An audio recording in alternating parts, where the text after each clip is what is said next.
And then you mentioned Draymond Green. Draymond Green was upset that the fans were cheering that got hit in the side of the head. He was bleeding a little bit. But does Draymond know that the reason why they're doing that is what Draymond did in game one? So the fans don't know if he's bleeding or got a concussion. He's just flipping them off. Well, they're mad at him from what happened in game one. And then he's like, Draymond, don't you guys understand I could have had a concussion? I'm like, yeah. no, they don't know that. No, they don't know. And Draymond is my guy. I've been covering him since Michigan State. And he's going to play the way he's going to play. And, we as athletes, we have a certain thing in our mind, well, fans got to understand this part of it. Well, it don't work like that. And again, his reputation precedes him. I'd love to play with Draymond. And the reason why is because I know what I'm going to get. I know it's a guy that's going to play. He's highly intelligent, high IQ for the game. He's going to play defense, do all the little things.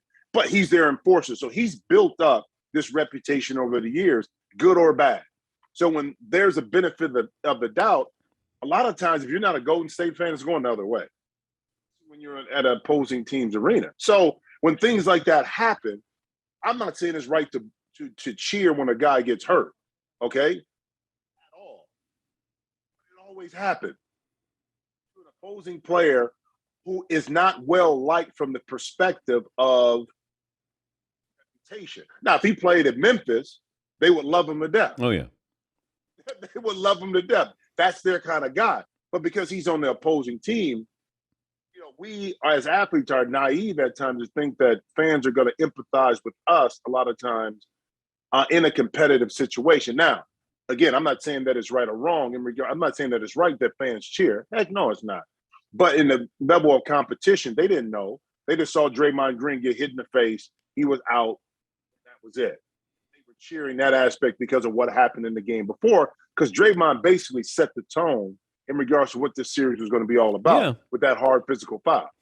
But I want Draymond to be known for his play, because if I ask the regular fan, what kind of numbers did Draymond have in game one? What did he have in game two? We used to know those numbers. Now we don't. It's Draymond is getting known for something more than that, and that would concern me if I'm Steve Kerr. I got to have you in the game. Mm-hmm. I can't have you getting kicked out. You can be an instigator. You can be an enforcer. You can do all those things. Do it in the context of what we do and what we've done, and don't get yourself into individual trouble. And that's the only thing I would take away from that. Well, but it's happened before, right? 2016, I know. When Draymond got kicked out. And that's the problem. Here's the thing, is that with a player like Draymond or any player like that had to work his way to get to where he's at. Not as physically gifted as a lot of players. So he had to use the thing in between his ears. He had to play more physical. He had to play a different brand of basketball in order to be successful. The league worked out perfect in regards to it being a smaller league for Draymond to really compete at that forward position. He figured it out as well as anybody. Will be one day a Hall of Famer. And you're right that his antics a lot of times overshadow how intelligent a basketball player he is. And I'm sure that even Golden State fans get frustrated with Draymond at times because, kind of like a Patrick Beverly, overemphasis on being the tough guy and making hard plays can come back to hurt the team at times at critical junctures of the game. And as a coach, it's like, okay, what's that bottom line? What's that gray area where I'm like, okay, Dre, I want you to be you, but I don't need you to be you in this situation because it comes back to hurt. That's the dilemma you face when you have a tense player like a Draymond Green that you got to allow to be himself.